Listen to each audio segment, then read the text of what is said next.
Fallon had never wanted a woman the way he wanted Glory. What was it about her that kept him coming back for more? Despite her origins, despite her actions and her words, she was exquisite, yes, lush and soft, panting with arousal. She smelled of jasmine and magic, which was a feast to his sense. She was vulnerable, yet courageous, daring and volatile. She had never and would never bow to him. She would fight him if he wronged her and always demand the very best from him.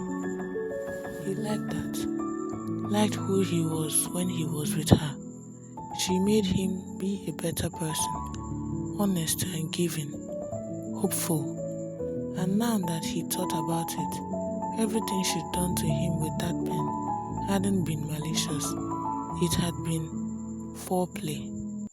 Her skin was nearly too tight for his bones as he stopped, his palms flattened beside Glory's knee. Still want to leave? No, she said breathlessly. She leaned back, propping her weight on her elbow. The plump mound of her breast strained beyond the bra. God, her curves was lovely. Want me? He barely managed to walk the words past the lump in his throat. Yes, no hesitation. Maybe I'm crazy, but yes. Good, because I want you. All of you this time. Fingers leading under her knee. He lifted. His hip met the inside of her thigh, and the cool stone of his necklace brushing against her, and she gasped.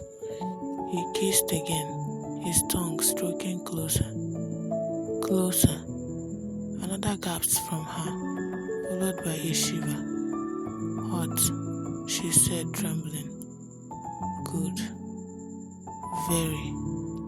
Hunter told me you write romantic novels. Sometimes, kiss again. Grinning, he obeyed, running his tongue to the edge of her emerald panties. Oh, goddess. She fisted the sheets. He wanted those hands in his hair, holding on, holding forever. She was perfect for his bed. This bed, he thought, staring down at her, a bright flame against black silk. Have you ever thought of me when writing a love scene? Yes, as though she'd read his mind. She gripped his head and pulled him down for another intimate kiss. His cock throbbed at the thought, at the sight of her, at the taste of her, and he beat the inside of his cheek. Never had a woman appealed to so many of his senses. What did you fantasize? What did I do to you? Consumed every inch of me, she said, back aching silently, begging for more. The best kind of answer. Then she added, we have one night together. I want everything I fantasized about. One night, a muscle twitched underneath his eyes. He didn't like the time limitation reminder, but let it pass for now. Did it turn you on when you wrote? Did you touch yourself? Yes. Reaching up, she drummed her nipples like this. No. Between your legs, show me. She lifted her head, her eyes wide and focused on him. Her hands ceased moving on her breast. What? Show me. Desperate for another taste of her, he kissed the center of her panties. They were wonderfully damp. He groaned, his mouth watered. I want to see what I've been imagining. Oh, slowly, so slowly, her hands slid down her stomach, like this, licking around the seam of her panties. He feasted his cock more. Slowly, so slowly, her hands circled the apex of her thighs, teasing. Better. Down, he stroked. Up, squeezing tight. Not yet. He straightened. Their gazes met again and held. How about this? Her fingers dribbled under the emerald lace. Her knees fell apart, and her lashes lowered. She cried out, hips undulating. Shit. She looked like magic just then. Magic he craved down and up. He continued to walk himself. The sight of her so erotic, he knew it was branded into his mind for entity, for eternity. Touch her, learn her. He'd never wanted anything more. Stop, he commanded. She stilled, her eyes open. She realized he released himself and lashed onto her wrist, drawing her hand away from her body. She moaned, bit her bottom lip. My turn.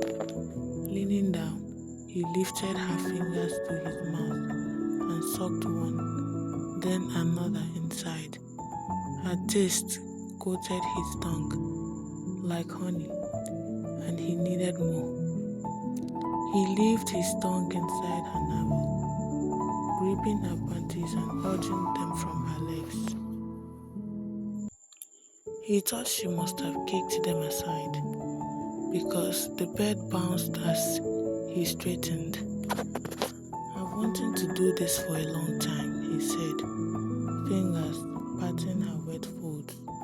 The thin patch of course shielding her femininity were as bright a red as the hair on her head. Beautiful. Do it, please. The desperation in her voice mirrored what he felt. He pressed her legs far apart, spreading. God, so pretty, pink and glistening. He lowered his head and strode his tongue up the center. Fallon, she cried. He circled her cleats as he sank a finger deep inside. Her hands fisted in his hair, just as he liked. More. Another finger joined the first, stretching her. All the while, he sucked and nipped at her. He had ever tasted anyone so sweet, so addicting. Having her once wouldn't be enough, he realized. He needed her over and over again, in every way imaginable. He just had to make her crave more. As he licked her, he told her everything he wanted to do to her. How beautiful she was, how he needed her. Soon she was written, her hair thrashed from side to side. He wanted to see her come, had to see it, would die if he didn't. And then she was. Her inner walls clamped down on his tongue as she gasped and cried and even screamed. He pulled from her, his gaze devouring her. Her eyes were closed, her teeth chewing on her bottom lip. Her skin was flushed. So quickly, her chest rose and fell, lifting those rosy nipples like berries offered to a god. A long while passed before she stilled. When she did, her eyelids cracked open. He stayed just where he was, kneeling between her legs, uprising proudly like. She reached out and circled it with her fingers. More. A moan burst from his lips. Glory. My turn, she said, squeezing him tighter. I want to taste you. He shook his head. I don't want to come that way this first time. And if your mouth gets anywhere near me,